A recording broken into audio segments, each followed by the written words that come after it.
I think my friend Jonathan would have appreciated that before he sent his child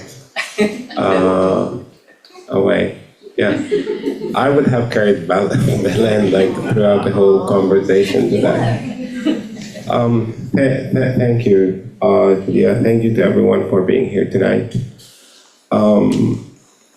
And thanks to Callum for speaking her convictions and in a way like showing that the struggle for Palestine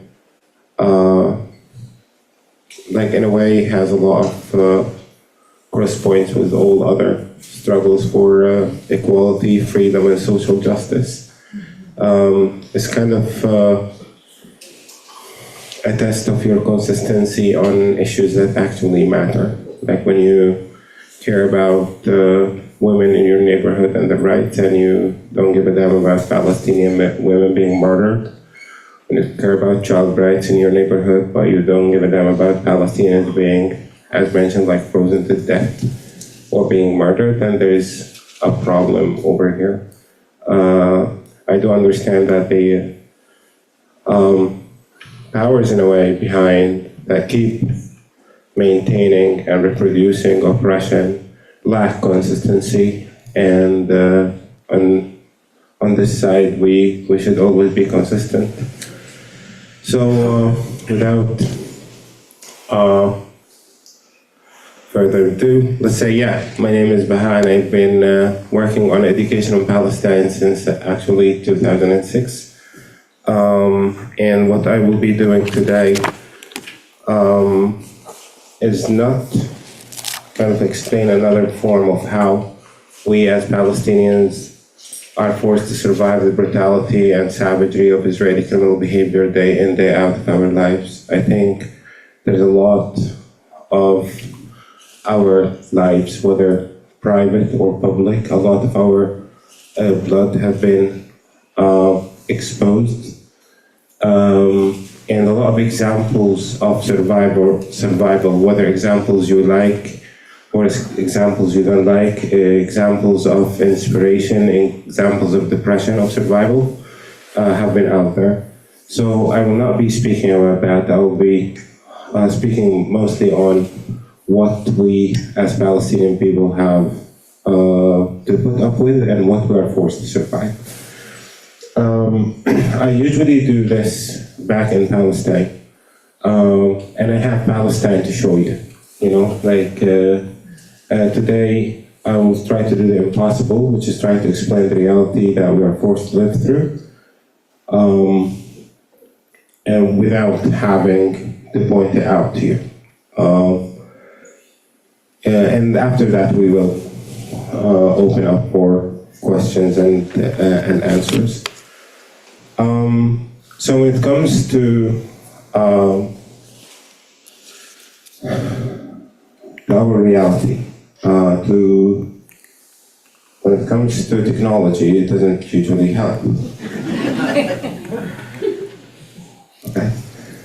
When it comes to reality in Palestine has been misrepresented over the past few decades, in a way to prevent people from understanding the reality the way it is. And the reality the way it is very, very simple.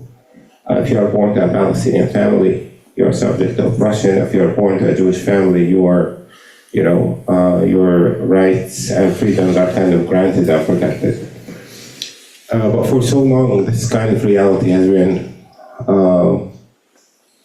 presented or promoted outside to make it really complicated for people to understand it, and people think it's very, very, very difficult or very, very, very complicated with reality. And that the issue that makes it seem complicated or seem difficult to understand really have nothing to do with what's going on in Palestine. But it has to do with the presentation of the place or misrepresentation as is done by mainstream media, by politicians, and also by academia. So how many of us in the room think or believe the issue in Palestine is very difficult? Or complicated? Complicated. It's a complicated issue. Okay. So how many think it's easy to understand? Okay. It's painful to understand. I remind people all the time that understanding something and accepting something are not the same.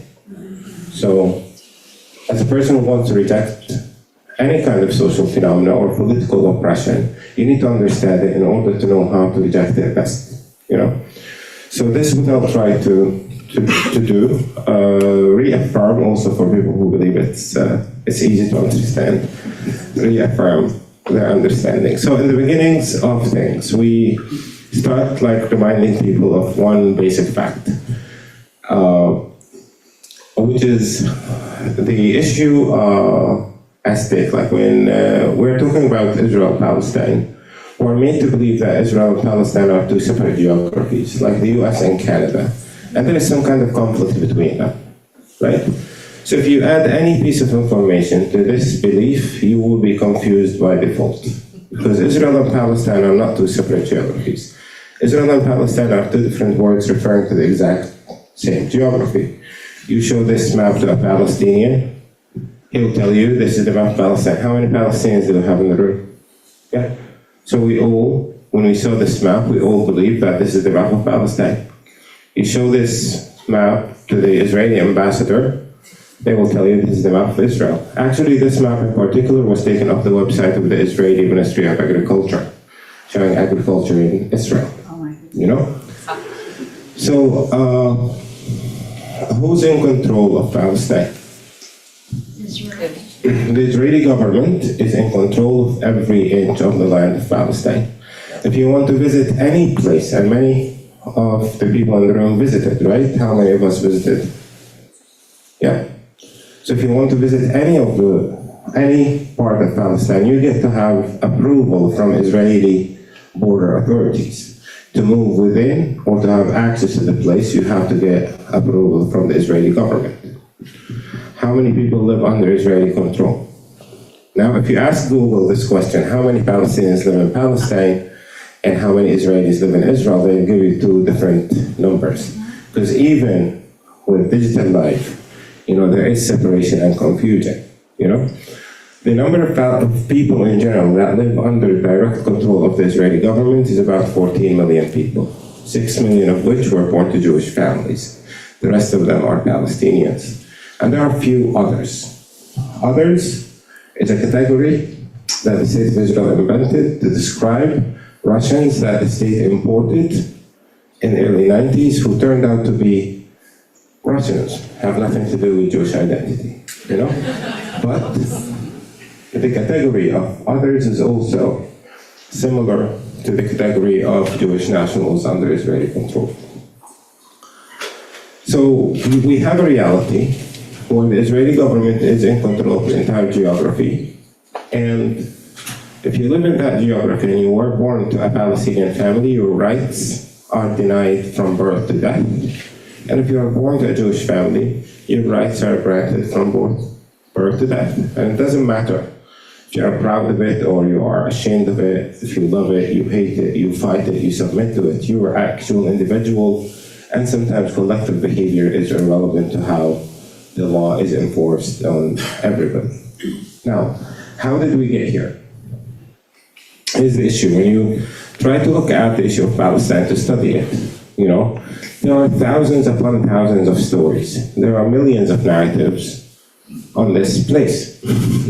And it's really a wonder, Now, how come such a small place has so much presence in global media? You know how big Palestine is? 27,009 square kilometers. In American, that's about 18 square miles, 18,000 square miles. I can say American, right? Yeah, sure. Yeah. I hope you guys change the system soon. It's actually 1/10 of the size of New Mexico, Yet we are much more present in global media than New Mexico, right? And that presence in media does not do us a service. It actually serves further confusing people about the reality that's happening now.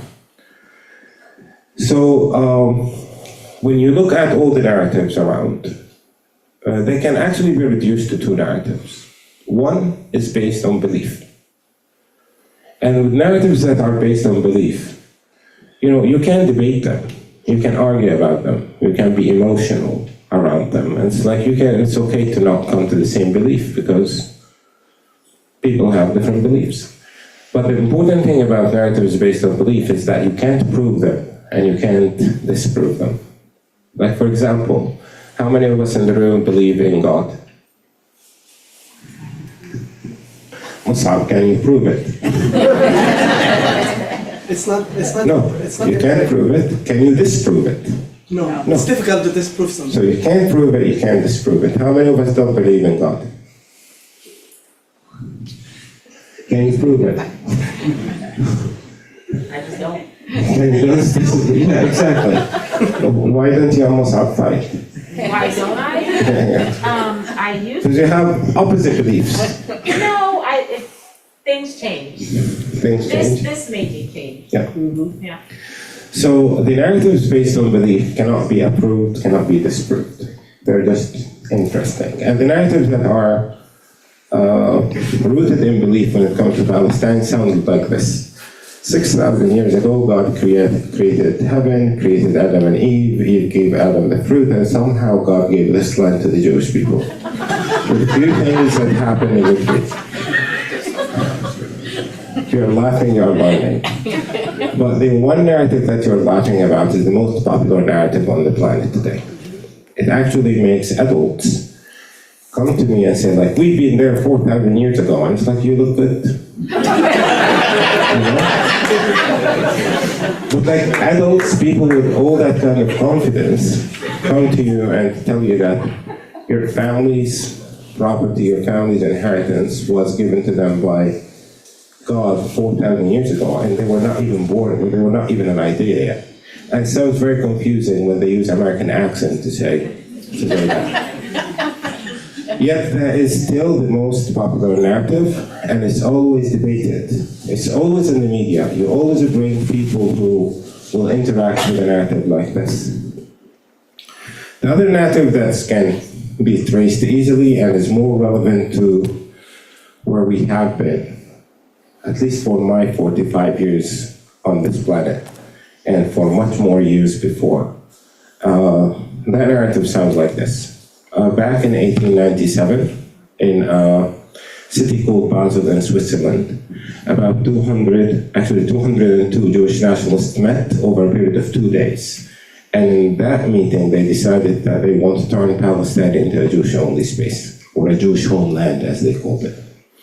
Now, those people did not view themselves as arrogant, racist, colonizers, evil, vicious, or any of those things. Why is that? Because to have people leaving Europe to go somewhere else in the world to colonize it was a social, political, and economic norm. It was normalized to have people leaving Europe to go and exploit, destroy, and occupy other people's homelands. That process was called colonialism, right? And the founders of the State of Israel in Palestine also were part. They had a department called the Department of Colonizing Palestine, or something like that. Many people actually think this poster was made by Palestinians. It wasn't. It was printed and promoted and designed by the Tourism Development Department of the Jewish Agency back in 1932. And not to encourage back people to come and visit Palestine like many of the people in the room did, but to come and visit in order to colonize Palestine and turn it into a Jewish-only space. Now, if you want to colonize Palestine, you don't have to invent the outline. The outline was invented by criminals before you. All what you need to do is follow the outline. How was that outline followed everywhere? You leave Europe, you go somewhere else, you recognize the existing, indigenous population to be a problem. How do you resolve that problem? In the case of this continent, the problem was resolved through genocide. Thankfully, not 100% genocide, but maybe 98% of the indigenous population were eliminated. Same case in Brazil, you know? In almost every place out of Europe where people are forced to speak a European language. Believe it or not, we speak English here, and English is a European language. And then those who speak English hate those who speak Spanish, even though Spanish is another European language. You know? But those things are real things, and not only here, but almost in every place outside of Europe where people speak European languages. So the first thing you do, you eliminate the indigenous population. The second way, which was the British way, you look at human beings as a human resources. When you look at human beings as a human resources, you set them up for exploitation.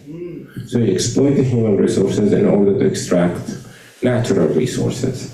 The biggest example of that is the British in India, where Indian people were exploited to extract resources from India for the benefits of the British Empire.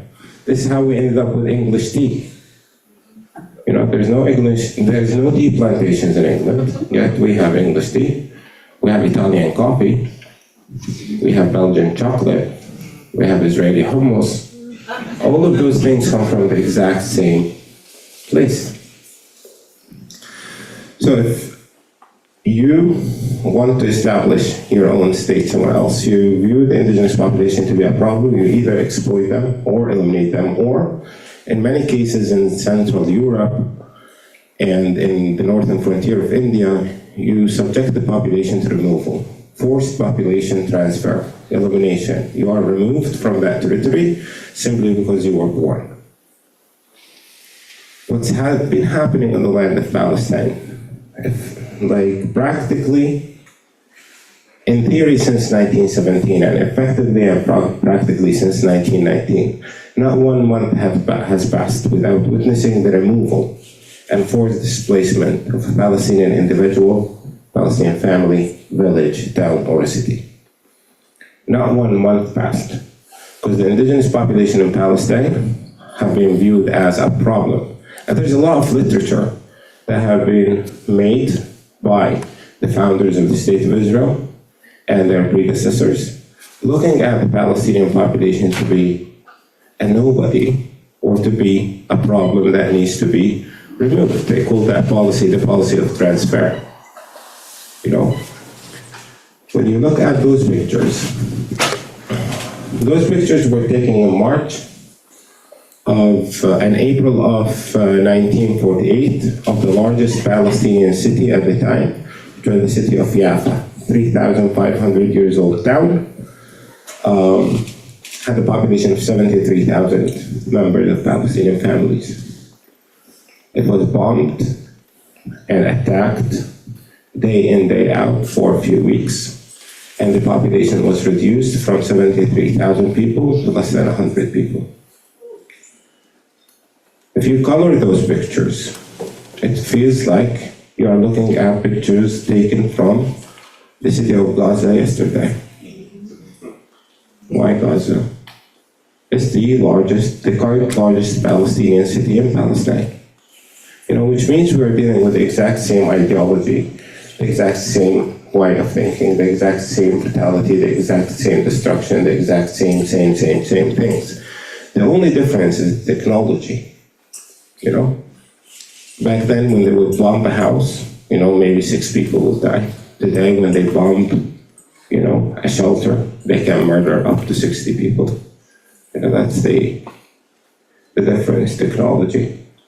In the year 1967, over a period of 6 days, only in the occupied West Bank here, we had nearly 400,000 people that were displaced. Today, the State of Israel has 9 different policies. If any of those policies were implemented, the result is a Palestinian individual, Palestinian family, Palestinian village, town, or a city will be displaced. 9 policies. State violence is only one of those 9 policies. Now, the difference between forced population transfer in Palestine and forced population transfer elsewhere is that in Palestine we are told that Palestine is a land without people. So are transferring nobodies, you know? Or you hear the thing like there's no such thing as Palestinians, or Palestinian people are made up nation, or whatever, you know? But why is there insistence on denying the existence of the Palestinian people? We're aware of our existence, you know? But why does our oppressor insist that we don't exist?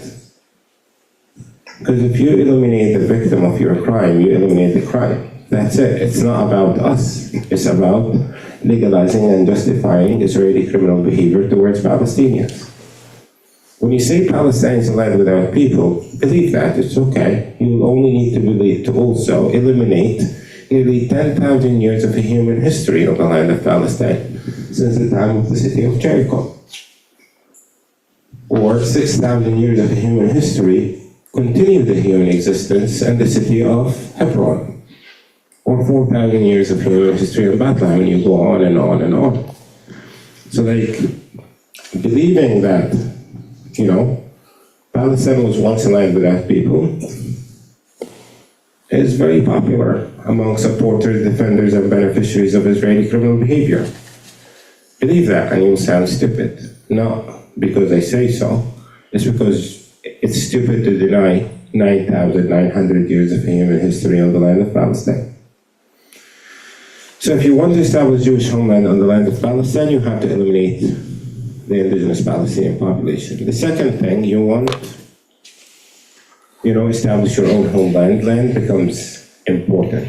And not land in its indigenous sentimental value. Because in the indigenous life, land is not a thing. Land is your ancestors, right? It has that living aspect to it. Usually colonizers don't understand that because they're after resources. So they are after the land because the land contains the resources. Now here's the thing. We as Palestinians, we are a very diverse society in terms of skin color, faith, accents, language sometimes. It's very, very difficult to put us in one racial box or one religious box because we are diverse. Yet with all this diversity, we have one thing in common. I can tell you that I and every single Palestinian in this room share one thing in common before even having to meet them. We're all born to families that were robbed partially or completely of our inheritance, land, and property. Who does that robbery? It's the state of Israel. How does the state of Israel rob Palestinians of their property and inheritance? They don't steal it and run away with it. They just make it unsafe for you to be on your family's land. You're present on land stolen by the Israeli government from your family. They will kill you, they will deport you, or arrest you. You're not allowed to be safe at your family's property. Robbing Palestinian families of their land is an ongoing process, and it will only stop when it reaches 100%. Okay? There is something very strange about the state of Israel when it comes to land robbery. The state of Israel was ruled by an ideology, right? The ideology is called Zionism. If you don't know now, you know. Now, Zionism is an ideology that is a secular ideology. It turns Jewish identity into a genetic marker, which makes no sense. But to them, it makes sense. And they are best described, when it comes to land, best described by a Jewish Israeli historian called Evan Pape, who said that Zionists are people who do not believe in God, but nevertheless believe God gave them Palestine. So the only reason we bring God into the picture is to exploit his mighty in order to justify land robbery. It's very weird because Jewish prophets told us that we should not steal, right? But the only reason God is brought to the picture by supporters, defenders, and beneficiaries of Israeli criminal behavior is to exploit God in order to justify criminal behavior. And that was not done by Israelis alone. Every single religion has been exploited and abused to justify criminal behavior.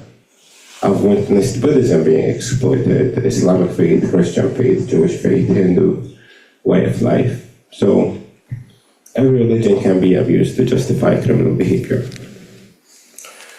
The third process that we have in Palestine, if you want to establish Jewish homeland in Palestine, you have to remove the Palestinian population, you have to rob the Palestinian families of their land and property, and the last thing, you need manpower. You need people who you identify with. You know, in the case of the State of Israel, they made Palestine open for permanent residency of every single person that was born to a Jewish family on the planet. Wrong. Not every Jewish person is welcome.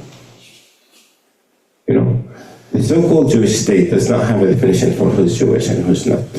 And the reason for that is because they can be selective. If you're born to a Jewish family and you believe in equality, and you examine Israel's criminal behavior towards Palestinians through your understanding of Jewish faith, and see how the State of Israel violates Jewish faith and its criminal behavior towards Palestinians, then you are the wrong kind of a Jew. They do not want you there. You know, I have many Jewish friends who are denied access by the State of Israel. You know, why? Because they believe in equality and they believe that Palestinian people are being dispossessed and oppressed and subject to criminal behavior. Who is welcome? If you're a Jewish person who does not mind the brutalization of the Palestinian people, who is willing to benefit from Israeli privileges, who want to support Israeli criminal behavior. So if you're willing to support it, defend it, and benefit from it, you're welcome. If you question it, you're not. So the reason the State of Israel does not have a definition for who's Jewish and who's not is simply because they want to remain selective on who's allowed and who's not. Okay? So if you want to establish Jewish homeland in the land of Palestine, you have to remove the Palestinian population. You have to rob Palestinian families of their property and inheritance, and you have to replace them with a selected kind of Jewish individuals. That is the context of what's happening in Palestine. If you are born to a Palestinian family, you're on the oppressed side of this process. If you are born to a Jewish family, you are on the privileged side of this process. The rest is a distraction. So the reason many people think or made to believe that Palestine is somehow a complicated or confusing issue is because they are always invited to look at it out of context. I'll give you an example. Have you heard of the term settlement or colony or Jewish-only community? Yes. Yeah. Settlements, colonies, or Jewish-only communities, name them whatever you want, are nearly 193 towns that look like this, Swiss cottages implanted by the Israeli government on Palestinian hilltops throughout the West Bank. There's nearly 800,000 Jewish Israeli beneficiaries of that process. Okay? What we are looking at is the southern part of Bethlehem. And every Swiss cottage you see on this hill is part of an Israeli colony called Ephrata. Ephrata is a Hebrew word that means a fertile, and it's a reference to the town of Bethlehem. So this is biblical Ephrata. King David was born in Ephrata. Now for the Israeli government, King David was not born in Bethlehem. King David was born in a settlement the State of Israel established back in 1982. You know? But anyways, they go on eliminating the legacy of Palestinian communities and creating, they call that revival. You can't revive a living being, you know? Well, first you kill it, and then you revive it the way you like. What's happening with settlements? In every single housing unit you see, the Israeli government succeeded in removing the Palestinians of their land. The Israeli government stole the land. The Israeli government built homes on that land and brought in Jewish beneficiaries. In every single one of those households, you have the three processes: removal of the Palestinians, robbing them of their land, and replacing them. Right? So while everybody is invited to debate Israeli settlements and whether they are legal or illegal, the Israeli government was on the land, dispossessing Palestinians, removing them, and replacing them. You know? So in the end of the day, like, if you look at Palestine out of the context, it will be very difficult to understand what's happening there. In the same way, it's very difficult for me to understand this. It's not working. Does that seem complicated? If you are born to a Palestinian family, you are a victim of this process. If you are born to a Jewish family, you are a beneficiary of this process. Does that seem complicated? How can I make it complicated? Because I will. Tell lies. Sorry? Tell lies. You tell lies all along, my dear. You know, who said lies? Okay, thank you. I want you to know, just an extra thing from this lecture. I was not supposed to speak about that. I want you to know that Israelis lie intentionally. Yeah, because they want to distract you also by trying to debunk the lies. And once the lies are debunked, your findings are irrelevant. You know? We heard of a Palestinian journalist called Shireen Abu Akleh. She's Palestinian American. The Israelis know this soldier who took a knee, aimed at her neck, shot a bullet that ripped her head apart, you know? And what did they say? Oh, she was killed in a Palestinian crossfire. They know the name of the criminal. But then everybody who spent like months trying to prove the Israeli story was a lie. By the time it was proven, Shireen was dead, buried, it was completely over. So you should know that supporters, defenders, and beneficiaries of Israeli criminal behavior, they lie intentionally to distract you from the context, to distract you from the process. So every time you find yourself trying to debunk an Israeli lie, just stop yourself, you know? So how can I make it more complicated?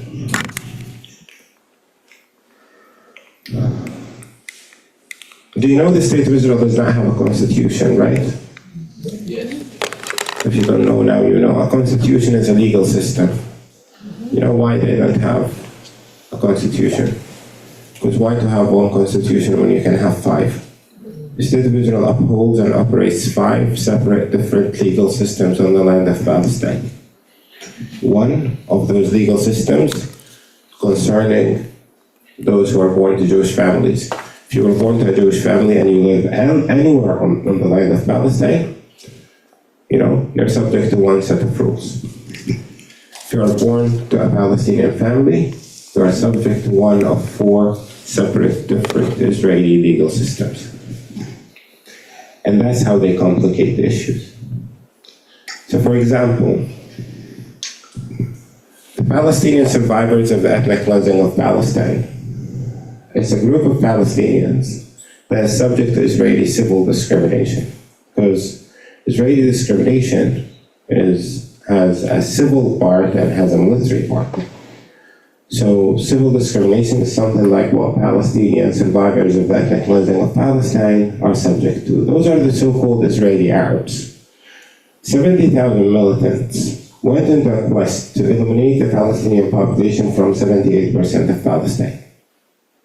Those are the Jewish militias, or the Jewish gangs, or the Zionist gangs, or it's all the people who later on became known as the Israeli Defense Force.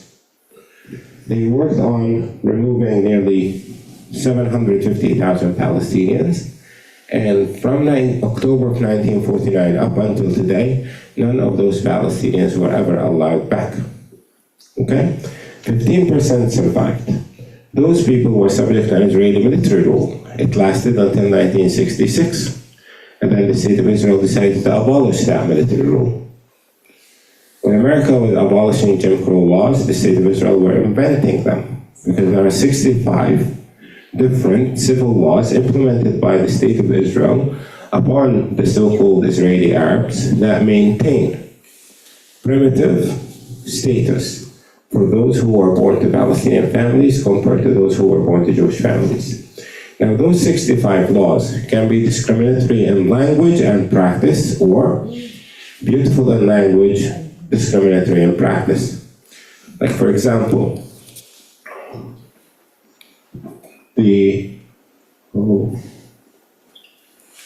I'm finding it difficult with this technology.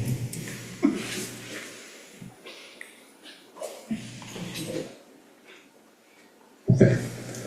When you're talking about urban planning laws, every city on the planet grows on the level of 1 to 3% of its actual size every year, right? And that has to go in accordance with the laws of urban planning. You read the laws of urban planning in the state of Israel, they are beautiful, right?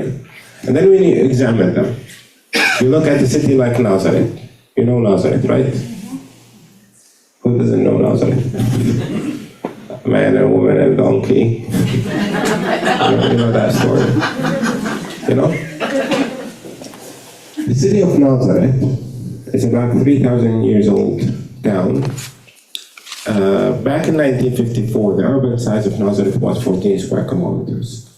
The urban size of the city of Nazareth today is 14 square kilometers. All the population growth that had been happening in that city was still going on with the exact same urban size as it was in 1954. Next to the city of Nazareth, the Israelis established a Jewish-only community, and they called it Upper Nazareth for upper people. Upper Nazareth did not exist in 1954. Today it's about 34 or 36 square kilometers altogether.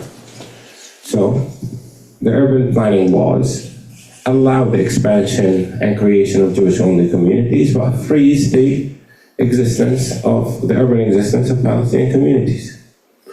A law that is beautiful in language, racist in practice. The laws that are racist both in language and practice are plenty, but one of them is the Israeli election laws. Arabs in Israel are allowed to vote. So Israel is the only democracy in the Middle East. It's like, the state of Israel cannot be a democracy simply because it's not ruled by the will of the people. It's ruled by an ideology. And I find it very difficult. Some people find it very difficult to understand that. So the Israeli election law, it has one really very important line in it, and it says the following: no party is allowed to run for elections if they negate the Zionist Jewish identity of the regime. So you, as a non-Zionist, non-Jewish person, you are invited to participate in the voting activity, but the outcome of voting activities will never be representative of you. Why? Because we need to maintain inequality between Jewish people and non-Jewish people. Many people say there's no equality in the state of Israel, and it's not there's no equality. Equality in the state of Israel is illegal. It's against Israeli election law. And many people think Palestinians have to unite, then have vote power, and go to elect somebody who will grant them equality. No party that has equality platform is allowed to run in the elections to begin with. I'll give you a different example. Not if Palestinians vote. What if 100% of Jewish Israelis wake up tomorrow and realize that we brought nothing but oppression, apartheid, genocide on the Palestinian people, and we want to vote for a party that will work on fixing that, correcting that. We want to vote for a party that will grant equality. Not one Jewish person will be allowed to find a party to vote for, because equality in the state of Israel is illegal. That's only one of the four systems. The second system is applied upon Palestinians who live within the Israeli boundaries of Jerusalem. So if you were born to a Jewish family and you live within those black boundaries, you are treated the same way as a Jewish person living in Upper Nazareth. If you were born to a Palestinian family, you are not mistreated the same way as a Palestinian in Nazareth. You're a cool permanent resident of Jerusalem. That's your legal status. There is nothing permanent about you or the other 450,000 Palestinians who are viewed the same way by the Israeli government. You're a cool permanent resident, even though the regulations of the state work on squeezing you out of the city. You know, like home demolitions is a practice carried out by the Israeli government there. The same government that puts resources to build a house for you as a person born to a Jewish family sends a bulldozer to destroy your house as a Palestinian. Why do they do that? Because Palestinians build illegally. Right? Why do we build illegally in Jerusalem? Because they can't get permission to add on to a house They legally. can't, or they are not allowed. No, we can't. I can get a permit. It's just a piece of paper. I can't carry paper. I'm not allowed. Like I emphasize on this because many women in this country, up until 1965, were told to believe that they can't vote. Imagine you are told that you can't hold a piece of paper, mark it, and put it in like you're disabled. No. When you say you can't, it's your fault. When you say you are not allowed, you put it back on the shoulders of the system that denies you your freedom. So you are not allowed. The state of Israel approves 1 to 2% of Palestinian requests to build homes on their land in Jerusalem. Denies 98%. So a Palestinian in Jerusalem builds illegally because he's not included in the law. Also, if a Palestinian lived outside those boundaries for longer than 3 years, then the state of Israel will revoke their permanent residency. So it means you will never be allowed to visit your family's homes within those boundaries. This is why people in Jerusalem are stuck. They can't live and they can't leave. The third set of rules is the most complicated of the four. And it's a military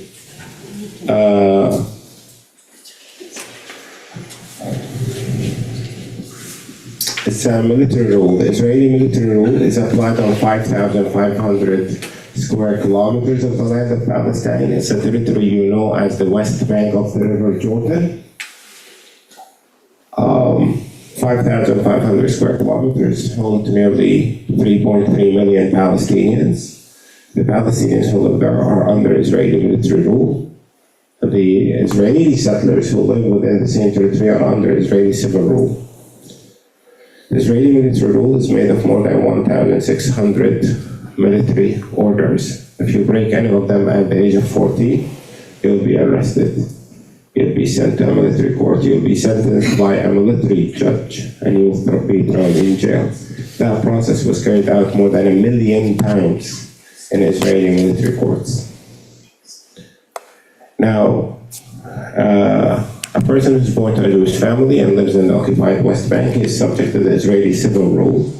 In Israeli civil rule, at the age of 14, you are a minor. 16, you are a minor.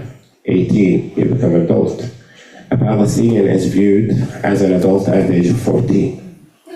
And that's just practice. Many defenders of Israeli criminal behavior say that Israel does not hold children because they don't view a 14 years old to be a child to begin with.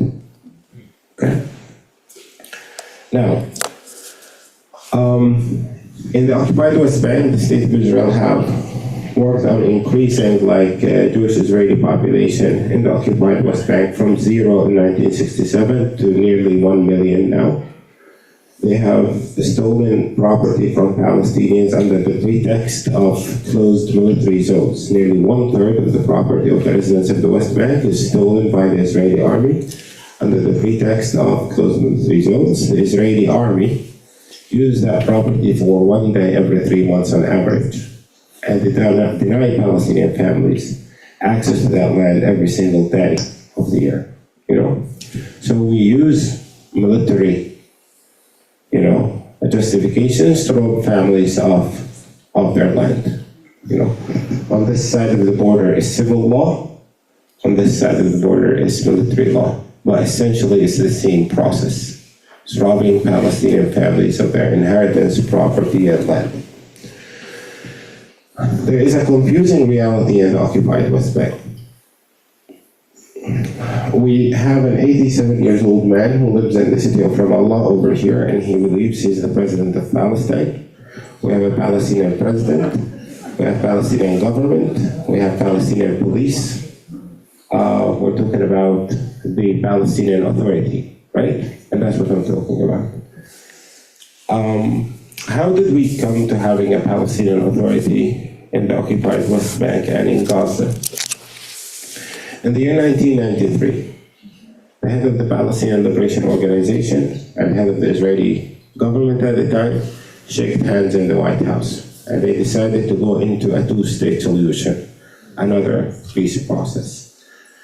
So the head of PLO would recognize the legitimacy of the State of Israel on 78% of the land of Palestine. In return, the Israeli government will allow the creation of a Palestinian state and the land they occupied in the West Bank and Gaza. Simple, right? So Palestinians do not know how to rule themselves. Imagine being told after existing on the shoulders of nearly 27 different civilizations in the past 6,000 years alone. You've accumulated that experience of self-rule, but we need to prove ourselves to the United States, the EU, and to our oppressor. So a step-by-step resolution means that the Israeli army will first redeploy their forces from within the city centers to around the city centers, the blue areas on the map. And their authority will become a Palestinian authority that will provide civil services as well as police control to the residents who live in those cities. Palestinian police does whatever police does in any community except for one thing: provide protection to Palestinian civilians from the Israeli army.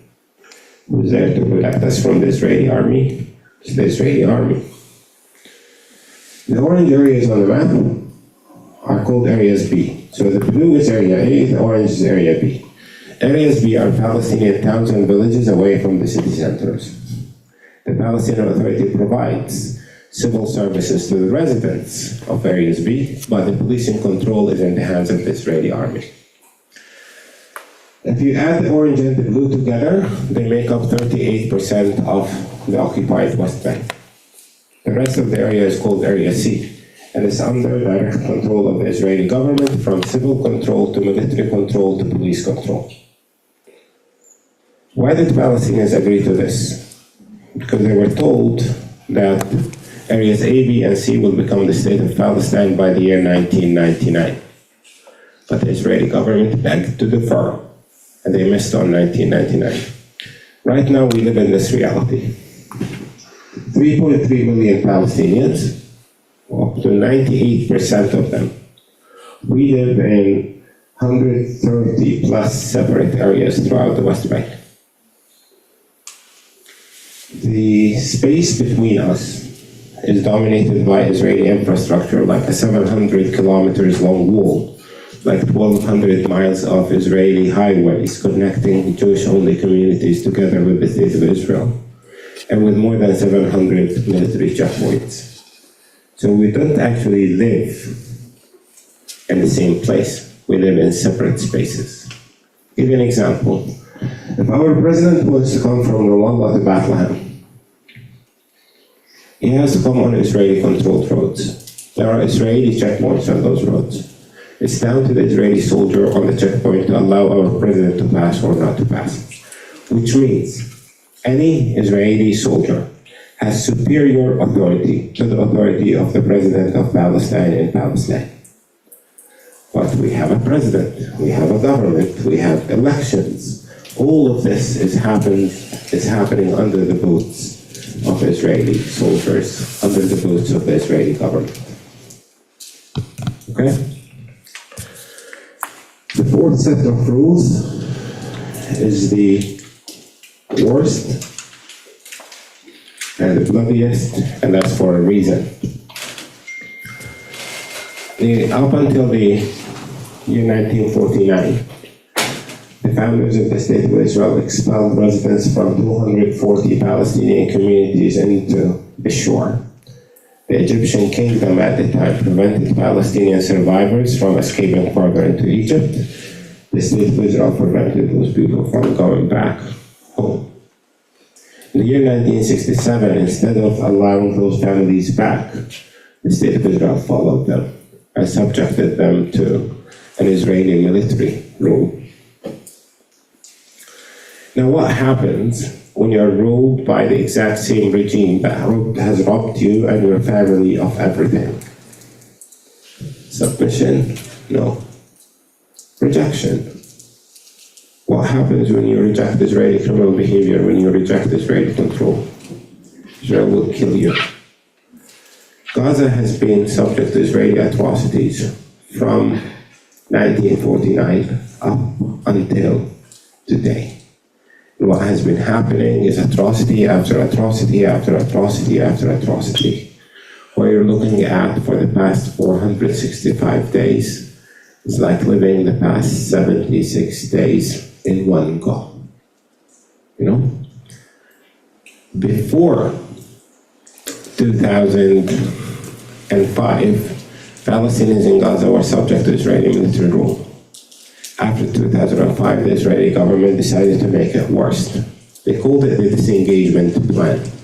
What's the disengagement plan? We redeploy our forces from within Gaza to around Gaza. We redistribute the settlers who live in Gaza to settlements in the occupied West Bank. And then this move was promoted, and then we declare Gaza as a hostile entity. And we promote that as we left Gaza. Something never happened. When you hear the Israeli Minister of Defense coming around saying, like, there will be no water, no electricity, no food, no medicine, no. Where do you think he gets that confidence from? He gets that confidence from the fact that the State of Israel has been in control of all of that. In the year 2005, the Israeli government that implemented this savage plan had a legal advisor called Dov Glass, who said that the point is not to make the Arabs who live in Gaza die of hunger. The point is to put them on a diet. Now, he's a lawyer. He has nothing to do with nutrition. What does he mean by a diet? In 2009, we found out that Israeli officials were calculating food into Gaza would be allowed based on calorie counts. They contaminated more than 97% of the water in Gaza. 1/3 of the population was already their homes were destroyed. And if you know anything about us or our means of survival, when the Israeli destroys your house, you're broken for a week, and then you start rebuilding it. We have Palestinian community not very far from Gaza, but on this side of the border, called Al-Araqib. It was destroyed more than 214 times until October of last year, which means it was rebuilt 215 times. When Israel destroys your home, you go on and rebuild it. You know? The submission to destruction is not an option. Yes, we had nearly a quarter of the Palestinian population locked up in Gaza being homeless. Why? Because the State of Israel bombed your house and the State of Israel prevented you from rebuilding your house. The atrocities that we see are atrocities that are being committed against the population that have been subject to a merciless siege for nearly 17 years. Then what happened? The State of Israel found a chance to commit another genocide. The Israeli Prime Minister actually said it once that removal that in Palestine they have a problem, and there are 2 million Palestinians living there. I was talking about that in relation to the West Bank, not in relation to Gaza. The problem in the West Bank, there are 2 million Palestinians living there. I can't remove them because it's impractical and unethical. I did not know that the removal is impractical, but genocide has been practical for 465 days. I have nothing to say about the savagery of every single Israeli adult that walked the land of Gaza in the past 465 days. Or the pilots who have thrown 85,000 or more than 85,000 tons of bombs, which is the equivalent of, I don't know, 12? The equivalent of how many nuclear powers have been, bombs, close to 6 nuclear bombs that have been thrown on that population. But yeah, each one of those 4 forms is savage in a way, but Gaza is very important to put to force everybody into submission. Because if you don't submit to the savagery of the state of Israel, we'll do to you what we have been doing to Gaza. Israeli ministers have been saying certain places in the occupied West Bank need to look like Gaza. Well, they are already.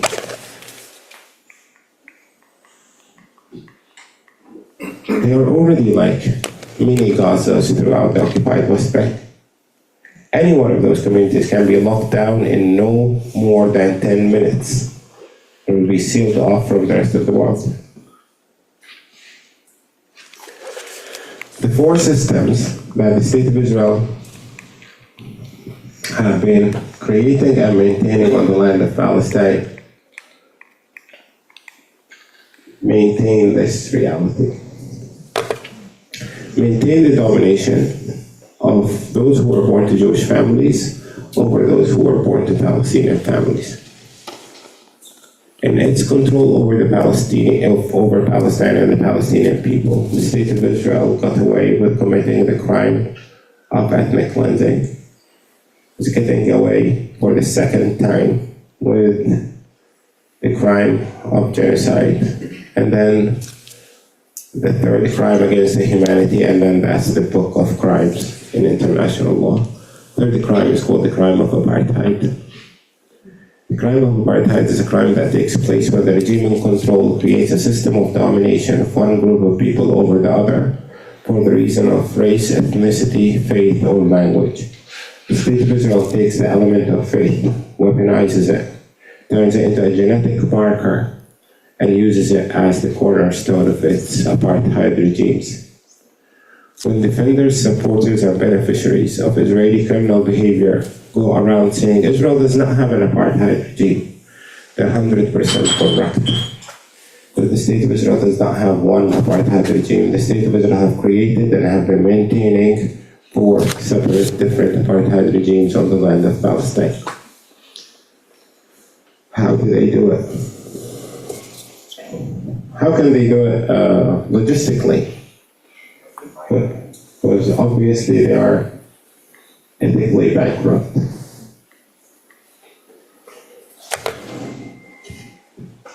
The State of Israel controls every inch of the land of Palestine. When you control every inch of the land of Palestine, you can separate Palestinians from each other. Palestinians in the occupied West Bank are not allowed freedom of access to Palestinians in Gaza, Jerusalem, or Nazareth. Palestinians in Gaza are not allowed freedom of access to Palestinians in Jerusalem, the West Bank, or Nazareth.